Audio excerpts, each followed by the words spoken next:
NDA बनाम India की लड़ाई दिलचस्प मोड़ पर पहुंचती हुई चली जा रही है। तकरीबन 190 दिनों का वक्त बाकी रह गया है लोकसभा के चुनाव में। सभी अपनी पूरी ताकत झोंक रहे हैं और इसी पर चर्चा करने के लिए इस वक्त हमारे साथ बेहद खास मेहमान एलजेपीआर के मुखिया अध्यक्ष चिराग पासवान जी, जो कि सांसद भी हैं जमुई से, सीधे लाइव जुड़ चुके हैं। चिराग जी, आपका बहुत स्वागत है आज तक पर।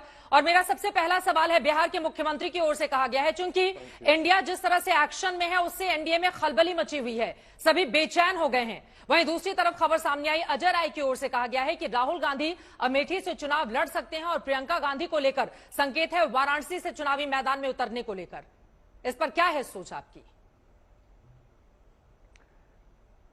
चित्रा जी, राहुल जी कहां से चुनाव लड़ते हैं, प्रियंका जी कहां से चुनाव लड़ती हैं, उसका कोई फर्क नहीं पड़ता। उनकी पार्टी का ये फैसला है कहां से वो किसको चुनाव लड़ाना चाहते हैं। बट जीतेगा कौन कहां से, ये जरूर एक बहुत बड़ा सवाल है जिसका जवाब मुझे लगता है जनता ने पहले से ही तय कर लिया है। चित्रा जी, 2018 में भी इसी तरीके की भूमिका बांधी जा रही थी कि सब एक साथ आ रहे हैं, एकजुट हो जाएंगे तो एनडीए को हरा देंगे, तो प्रधानमंत्री जी को हरा देंगे। क्या हुआ? 2019 में 2014 से बड़ा जनादेश एनडीए लेकर आया और इस बार पुनः, मैंने उस दिन सदन के पटल पे भी ये कहा था कि इस बार पुनः 2024 में 2019 से बड़ा जनादेश हम लोग लेकर आएंगे। तथाकथित सो कॉल्ड जो ये गठबंधन है INDIA का, इनका ना नेता तय है ना इनकी नीति तय है। सिर्फ एनडीए को हराना आपकी नीति नहीं हो सकती ना, आपका अपना भी तो विजन होगा। बेरोजगारी को लेकर, महंगाई को लेकर, इंफ्रास्ट्रक्चर को लेकर, इकोनॉमी को लेकर क्या है इनका विजन, जो अपना संयोजक तक अभी तक तय नहीं कर पाए। तीसरी बैठक होने जा रही है इनकी मुंबई में, तो जो अभी तक अपना संयोजक तय नहीं कर पाए।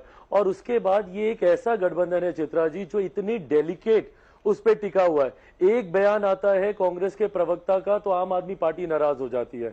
मुख्यमंत्री बेंगलुरु जाते हैं, उनको तर्ज नहीं मिलता तो वहां से मुंह फुला के वापस आ जाते हैं।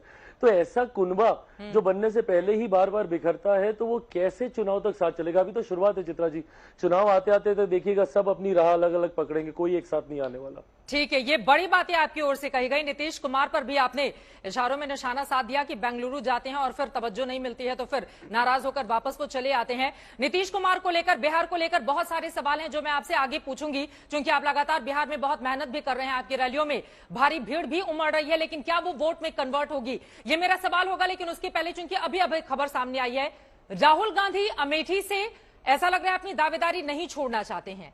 उत्तर प्रदेश और बिहार ये दो महत्वपूर्ण राज्य हैं जिसको लेकर इंडिया का भी पूरा का पूरा फोकस है। तो अगर उधर मजबूत एकजुटता रही तो फिर आप लोगों के लिए यहां पर चुनौतियां बढ़ जाएंगी। चिराग जी, एक एनडीए के प्रतिनिधि के तौर पर, चूंकि आप बड़ा चेहरा हैं, हम सब ने देखा था पीएम मोदी जब एनडीए की बैठक चल रही थी उस समय प्रधानमंत्री नरेंद्र मोदी ने किस तरह से आपको गले लगाया था, तो आपकी भूमिका भी बहुत महत्वपूर्ण है। ऐसे में एनडीए के प्रतिनिधि के तौर पर ये दो राज्य क्या चुनौतियों से भरे हुए नहीं है एनडीए के लिए? चित्रा जी, बिल्कुल नहीं है। अब मैं इसको उदाहरण के साथ आपको समझाता हूं। क्या हुआ था जब ये पूरा तथाकथित महागठबंधन एक साथ आया था उत्तर प्रदेश विधानसभा के चुनाव में, उस वक्त ये दोनों लड़के, बुआ, सब एक साथ आ गए थे कि नहीं? सारे दल एक साथ आकर चुनाव लड़े थे। मायावती जी थी उसमें, अखिलेश जी थे उसमें, कांग्रेस पार्टी थी उसमें। क्या हुआ? परिणाम आपके सामने, एक तरफा जीत हुई एनडीए गठबंधन की। भारतीय जनता पार्टी ने वहां पे पूर्ण बहुमत से सरकार बनाई। तो सबका एक साथ आना जीत का मापदंड कभी नहीं हो सकता, और वो भी तब जबकि सबको पता है कि ये सब लिटरली एक दूसरे के खून के प्यासे हैं। चित्रा जी, क्या हो रहा है बंगाल में? ये वही दल है जो साथ आ रहे हैं, जो वहां पे एक दूसरे के कार्यकर्ताओं पे हमला करते हैं। और ऐसे कई राज्य उदाहरण है जहां पर सीधी टक्कर इन दलों की एक दूसरे के साथ है। तो ऐसे में सिर्फ अपनी महत्वाकांक्षाओं के लिए, और उसके बाद अभी बताइए ना, नेतृत्व इनका कौन करेगा जब आपको एक साथ एक मंच पर 1 दर्जन से ज्यादा प्रधानमंत्री पद के दावेदार दिखाई देते हैं? तो ऐसे में व्यक्तिगत महत्वाकांक्षाएं इतनी हावी हैं। अब बताइए ना, कल की मैं बात कर रहा हूं, एक हल्का सा बयान कांग्रेस के एक प्रवक्ता का, आम आदमी पार्टी ने छूटते ही बोला कि भैया, अभी तो वो नकार भी रहे हैं कांग्रेस की, नहीं हमारी तरफ से अधिकृत बयान नहीं है। बट इतना एक छोटा सा बयान अगर आपके बीच में इतनी बड़ी दरारें पैदा कर सकता है, तो चुनाव तो अभी बहुत दूर है। हकीकत है चित्रा जी, ये भले एक साथ आ भी जाएं, पर बिहार की, देश की जनता, मैं क्या बिहार का हूं इसलिए मैंने बिहार की बात में बार बार करता हूं, 40 की 40 सीटें हम लोग बिहार में जीतेंगे। बट हकीकत है देश की जनता भी इनको स्वीकारने नहीं वाली, क्योंकि इनके पास ना नीति है ना नेता है। ठीक है, 40 सीटें आप बिहार में कैसे जीतेंगे, इसका फॉर्मूला मैं आपसे आगे जरूर पूछूंगी। लेकिन अभी इंडिया की जिस तरह की ताकत है, तुरंत कोई कंट्रोवर्सी शुरू होती है, उसके बाद सफाई भी सामने आ जाती है। अलका लांबा के आप बयान का जिक्र कर रहे हैं, लेकिन उसके बाद कांग्रेस पार्टी ने अपनी सफाई भी दी। दूसरी तरफ महाराष्ट्र, बिहार और उत्तर प्रदेश, ये 3 ऐसे राज्य हैं जहां पर यह माना जा रहा है कि मुंबई में बैठक के पहले सीटों के बंटवारे का फॉर्मूला तय हो जाए। यही सवाल एनडीए के प्रतिनिधि के तौर पर आपसे है कि क्या सीटों के बंटवारे का जो फॉर्मूला है, एनडीए उसके लिए कैसे कदम आगे बढ़ा रहा है? और 1 to 1 की अगर फाइट होती है तो फिर आप लोगों के लिए बहुत बड़ी चुनौती होगी। इंडिया वालों की तरफ से बार बार यह दावा किया जाता है। चिराग जी, चित्रा जी, एनडीए की जहां तक बात है, आई थिंक बहुत एमिकेबली हो जाएगा। हम लोग पहली बार नहीं कर रहे हैं, हम लोग 2 बार इससे पहले भी कर चुके हैं। 14 में भी हम लोगों ने इतने ही एमिकेबली अलायंसेस सेटल डाउन किए थे सीट शेयरिंग को लेकर, और 2019 में भी हम लोग कर चुके हैं। 24 में भी कठिनाई नहीं आएगी। कठिनाई यकीनन आईएनडीआई गठबंधन को जरूर आएगी, क्योंकि इन्होंने 14 में भी प्रयास किया, नहीं हो पाया। 19 में भी प्रयास किया, नहीं हो पाया। रह रहकर गाहे बगाहे कुछ राज्यों में इन्होंने जरूर किया जो टिक नहीं पाया। उत्तर प्रदेश का मैंने उदाहरण दिया। ये तीनों दल एक साथ आए, मायावती जी आई, अखिलेश जी आए, कांग्रेस आई, बट क्या हुआ? चुनाव परिणामों के तुरंत बाद ये लोग बिखर गए। अब दोबारा ये लोग एक साथ आने का प्रयास कर रहे हैं, तो ऐसे में सीटों का बंटवारा इनके लिए बहुत बड़ी चिंता का विषय होगा, जिसका एक उदाहरण दिल्ली में ही देखने को मिला। 7 सीटें हैं भाई दिल्ली में। आम आदमी पार्टी की अपनी महत्वाकांक्षाएं हैं। कांग्रेस लंबे समय तक दिल्ली में सत्ता में रही है, तो कौन कितनी सीटें एक दूसरे के लिए त्याग करेगा? तो इन लोगों के लिए जरूर चुनौती बहुत बड़ी होगी। But having said it all, Chitra ji, we are not banking on इनकी कि ये लोग कितने कमजोर हैं। हम लोग उस पर ध्यान केंद्रित नहीं कर रहे। हम लोग हर बीतते दिन के साथ अपनी ताकत को बढ़ाने का काम कर रहे हैं। मध्य प्रदेश में आपने देखा, पहली सूची भारतीय जनता पार्टी की सामने आ गई है। सारे लोग काम पर लग गए हैं। एनडीए एक साथ मिलकर चुनाव की तैयारियों में, तो ना सिर्फ विधानसभा चुनाव बल्कि आने वाले लोकसभा चुनाव, और लोकसभा के तुरंत बाद जिन राज्यों में, मेरे बिहार में भी उसके तुरंत बाद चुनाव है, तो उन तमाम राज्यों में हम लोग अपने काम पर, एनडीए लग चुका है। बट अभी इंडिया बैठकों का दौर ही किए जा रहा है, और हर बैठक में से कौन नाराज होकर निकलता है। अभी महाराष्ट्र देखिएगा, मुंबई में कितने लोग जाएंगे कि नहीं जाएंगे, अभी तो वही उसी पे बहुत बड़ा प्रश्न चिन्ह बना हुआ है। और जितने लोग जाते हैं उनमें से कितने खुश और कितने नाराज होकर आते हैं, ये देखने वाली बात होगी। मतलब सभी की बॉडी लैंग्वेज आप लोग अच्छे से रीड करते हैं कि कितने खुश होते हैं और कितने उदास होकर वहां से वापस लौटते हैं। अब मैं लेकर चलती हूं आपके अपने राज्य बिहार।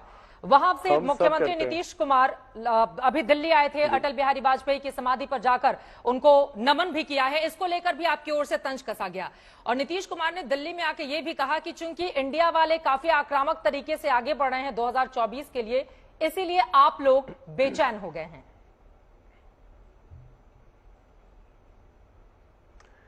चित्रा जी, मेरे मुख्यमंत्री आदरणीय नीतीश कुमार जी दिल्ली आंख दिखाने आए थे।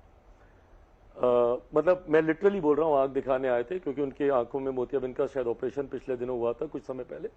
और बिहार में वो अपना इलाज कराते नहीं, क्योंकि बिहार के अस्पतालों की जानकारी उनको भी बखूबी है।